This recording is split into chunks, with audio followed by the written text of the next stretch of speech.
As you mentioned, we saw that other round between Penny Wong and Paul Keating. We saw the Foreign Minister's press club address a bit earlier this week. We know that in recent weeks, Paul Keating has been arguing that this plan to spend up to $368 billion on that fleet of nuclear-powered submarines via AUKUS is the worst deal in all history, in his words. Penny Wong argued the other day that the former PM's diminished himself over those comments.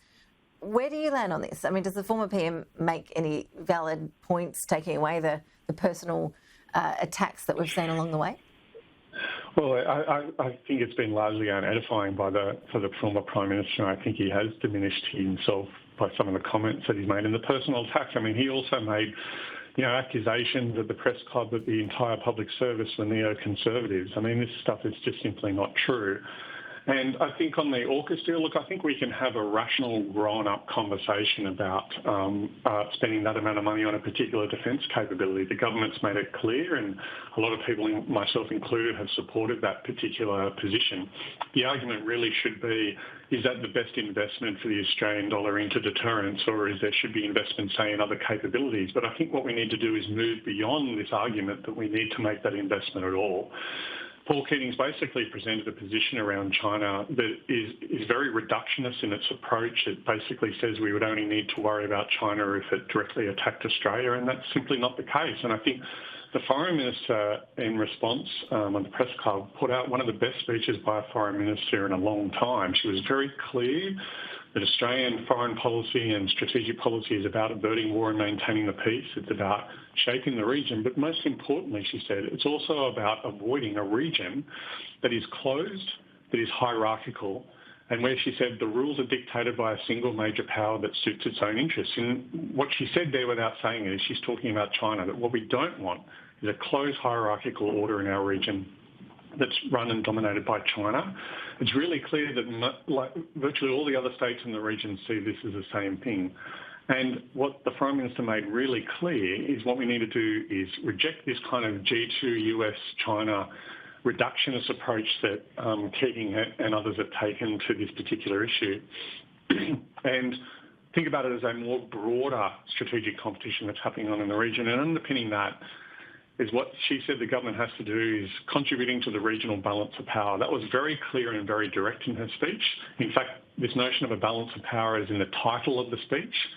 And what they're really saying is that we have to have our diplomacy supported by military deterrence. If you want to be able to go out there and engage in the world, to agree with China on some things, to disagree where we must, and to maintain Australian sovereignty and support a region built on rules and laws where large countries don't determine the fate, as she said, of smaller countries, we need this backed up by significant military capability and levels of deterrence. And we've seen the massive modernisation of the Chinese military in the region over the last 20 years, some of the largest in human history, but is not clear and it's not transparent and it's not being done openly. And it's been very prudent of both the former government and the current government to indicate investments in agreements such as AUKUS. And as we'll see by the look of it next week with the release, what looks like next week of the release of the Defence Strategic Update, what the government is going to do in the shorter term. AUKUS is a very long-term, multi-decade investment into deterrence and defence capabilities. In the shorter term, that's what the Defence Strategic Review is going to be about. And by the look of it, that should be released before the end of the month. Okay, well, we'll hear more about that next week, no doubt about that. I just want to ask you, when we look at capability and China's capabilities in particular, the Washington Post published some of a leaked US military assessment, and it's suggesting that the Chinese military could soon be deploying a high-altitude spy drone. The report suggested that it travels at least 3 times the speed of sound. How would something like that impact China's ability to conduct surveillance operations? Well, it would be a massive boost to the Chinese ability to conduct surveillance both around the region and more broadly. And hypersonics is one of those interesting areas. If you look at the AUKUS agreement, and we've been very focused on AUKUS around what they call Pillar 1, which is the nuclear submarine program. It's often overlooked that there is a Pillar 2 to AUKUS, and this is advanced military capabilities. And there's 9 areas listed in that particular grouping, of which hypersonics is one.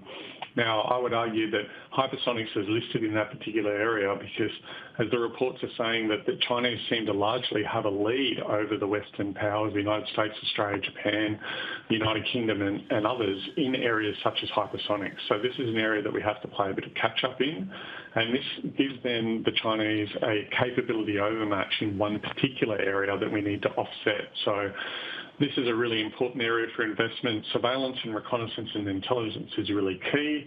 And of course, this would be a great advantage to the Chinese if they were able to, and I take that with a big if they were able to actually deploy this capability and make it used effectively. But they've been doing lots of testing on hypersonic, both weapons and carriage systems. It's unsurprising in many respects that this news has come out because this is an area where the Chinese have been heavily investing in for decades now. Peter Dean, always appreciate your insights. Thank you. Thank you very much. Pleasure to be here.